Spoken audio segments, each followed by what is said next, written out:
A mania. A mania te dá uma sensação de que você pode fazer qualquer coisa. E quando eu digo qualquer coisa, eu não estou brincando. Você compra tudo que vê pela frente. O carro mais luxuoso, as roupas mais caras, tudo que antes parecia impossível, agora está aqui, tão próximas, tão fáceis. Depois de tanto tempo de depressão, a alegria vem como um comprimido que te cura da tristeza e te leva para a felicidade. E isso não tem fim. Você quer mais e mais felicidade, você quer ir além, ultrapassar os limites. Quando eu estava em mania, eu tinha certeza absoluta de que eu estava curado. E quando alguém quer tirar isso de você, aí você mostra o seu lado mais agressivo, primitivo, animal, porque é uma questão de sobrevivência. Eu pensava, se me tirarem a alegria, eu sou capaz até de morrer, porque eu sabia que depois da mania vinha a depressão. E ela viria como um furacão, devastadora, destruindo tudo que a felicidade tinha construído.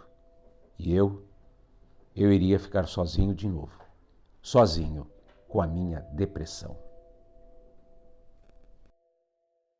Na mídia, alguns veículos definiram a peça como documentário cênico, o que é e o que difere de uma peça tradicional. Bom, o documentário cênico ele parte de uma história real. Então é assim, essa é a história da vida do pai do autor.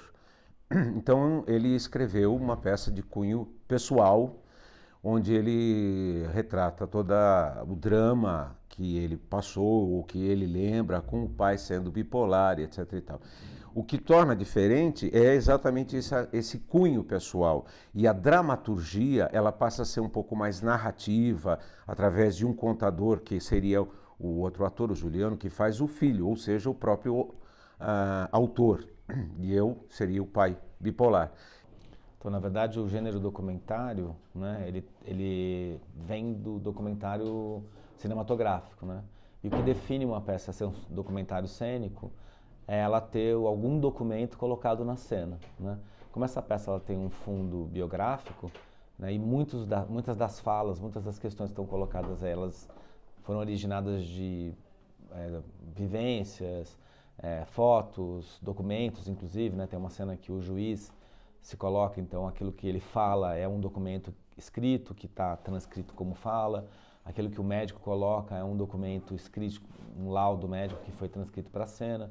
Então essa é a base do documentário, né? Você pega um documento da vida e leva para a cena. Por isso que ele é chamado de documentário cênico. Qual a montanha-russa do seu personagem? Bom, a montanha-russa do meu personagem, na verdade, é justamente o fato de eu fazer 6 personagens.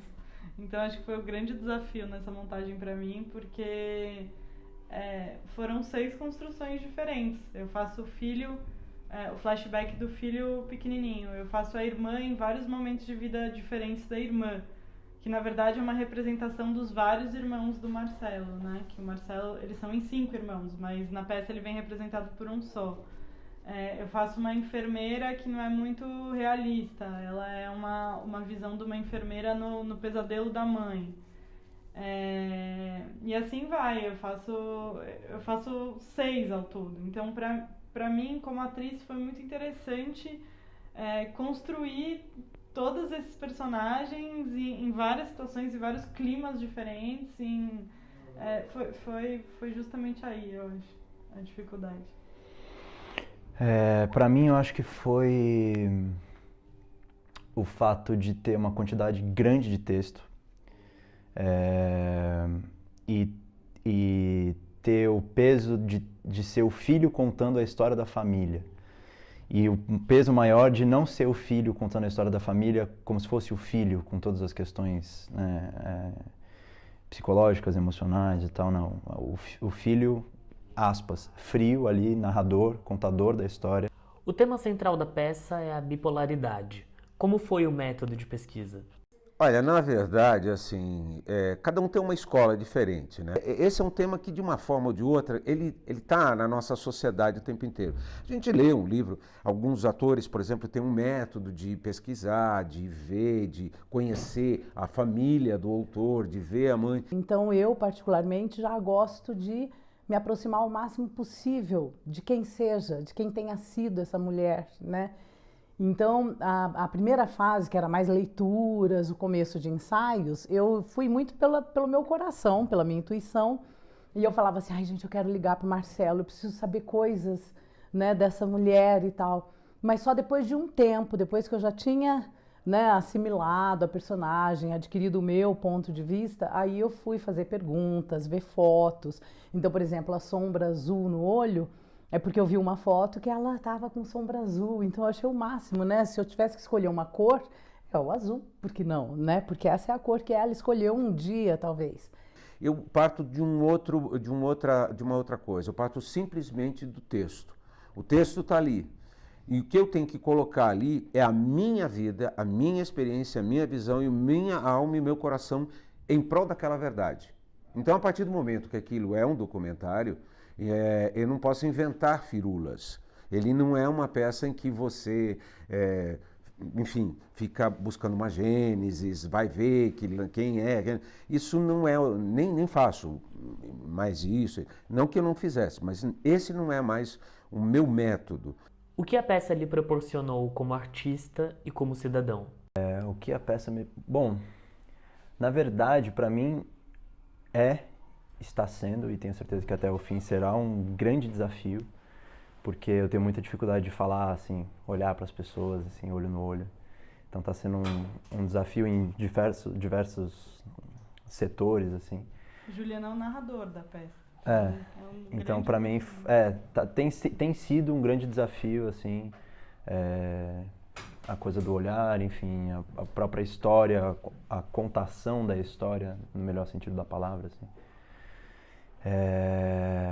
Tem me proporcionado um monte de experiência interessante, de trabalhar com pessoas novas que eu não conhecia, de fazer um primeiro trabalho profissional, de trabalhar com Vendra, de ter o trabalho do Marcelo junto. A peça me proporcionou um exercício muito desafiador, porque é uma peça que tem 3 planos, o plano realista, o plano simbólico e o plano narrativo.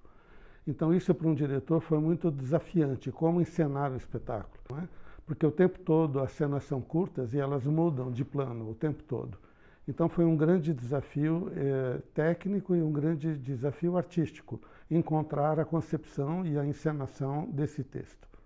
Em algum momento houve receio de vocês de retratarem alguém que possui essa doença dentro de um estereótipo? Dentro de estereótipo a gente sempre tem esse receio mesmo, né? Agora, eu acho que o meu receio em particular é porque a gente às vezes faz peças que contam uma biografia de alguém distante, você vai nos livros e pesquisa e tal. Ou então você conta histórias de personagens fictícios, né? E aí você tem uma liberdade total de criação, né? De interpretação do seu ponto de vista. Eu acho que no nosso trabalho aqui, para mim pelo menos, eu senti o tempo todo uma delicadeza e ainda sinto, porque a gente está contando a história real de um amigo nosso, né? Porque o autor, o Marcelo Braga, foi meu coordenador num projeto de teatro, programa vocacional. É uma pessoa que a gente gosta, que tem um carinho, uma proximidade, e a gente saber que está lidando com a história dele. Quando eu escrevi a peça, né, foi a partir de uma vontade de falar um pouco da minha experiência, né, com a bipolaridade do meu pai. Eu não sabia exatamente como é que essa peça ia ser recebida pelas pessoas, né? Então o que mudou para mim como artista é perceber que essa linguagem, né, da relação familiar, né, da questão de enfrentar juntos uma doença, ela é meio universal, assim. Então o que eu recebo é que as pessoas receberam muito bem a história, elas dão um retorno, né, dizendo assim, essa história me toca também, apesar de não ser exatamente a minha. É uma peça que humaniza a situação como um todo da bipolaridade, assim. Ela tenta trazer o ponto de vista do bipolar para a cena, então você entender como é que se passa dentro da cabeça dele, por que ele tem essas variações de depressão à mania e como é que funciona. e também humaniza as relações familiares, o que isso gera para todo mundo que está em volta, assim. Normalmente as pessoas choram, se emocionam, porque vivem isso de fato, outras analisam, refletem, né? E curioso é que fazendo a peça a gente percebeu que tem muitas pessoas que têm contato com a doença, né? Ou tem alguém na família, ou convivem com alguém, ou tem um amigo, enfim, então ela acabou tocando muitas pessoas. Então acho que a partir desse debate, né, que usa a emoção e a reflexão que são características do teatro, a gente levantou esse tema aí para ser, né, mais conversado entre as pessoas. E é muito bonito porque as pessoas se identificam, assim, a gente tem recebido um retorno que emociona até, porque às vezes nem é só, tem muita gente, a gente recebeu pessoas bipolares aqui que vieram assistir e se identificaram, uma delas inclusive falou que a peça era um alívio, e a gente recebeu também muitas pessoas que se identificaram pelo viés da família, de falar, eu tenho um familiar numa situação parecida, então me emocionou muito e tal. E algumas pessoas que são bipolares já chegaram a dizer que para elas assim é um oxigênio falar disso, né? É como você dizer para uma conversa, eu sou alcoólatra. Tá, então a partir do princípio que você admite essa realidade, esse fato, essa verdade, as coisas se tornam mais claras, mais límpidas, mais transparentes, menos tabus. Ele é muito mais esclarecedor, ou seja, dentro da dramaturgia, ele pesquisou muito, não só pela vivência, mas ele pesquisou cientificamente mesmo, ou seja, a gente tem partes da peça que a gente fala toda a medicação que um bipolar toma. Então acho que é importante tá tentando trazer mais informação e para uma coisa que as pessoas não sabem e não discutem muito. Não assim. Sabem lidar, talvez. Ou sabem de uma forma superficial, né? Tem uma amiga minha me falou que ela se incomoda muito com o fato de usarem bipolar para qualquer coisa. Aquela pessoa bipolar. E não é assim, né? A bipolaridade, ela tem um tipo de tratamento, ela pode ser resolvida. Então, na verdade, o estereótipo ele existe até pela falta de informação. As pessoas, qualquer coisa, hoje está mal-humorada, depois fica bem-humorada, fala, é bipolar, é bipolar. Então, assim, banaliza-se muito sobre o tema ainda. Hoje a gente tem essa oportunidade de poder falar e acho que no texto do Marcelo ainda esclarecer um pouco a diferença da mania, né, e da depressão.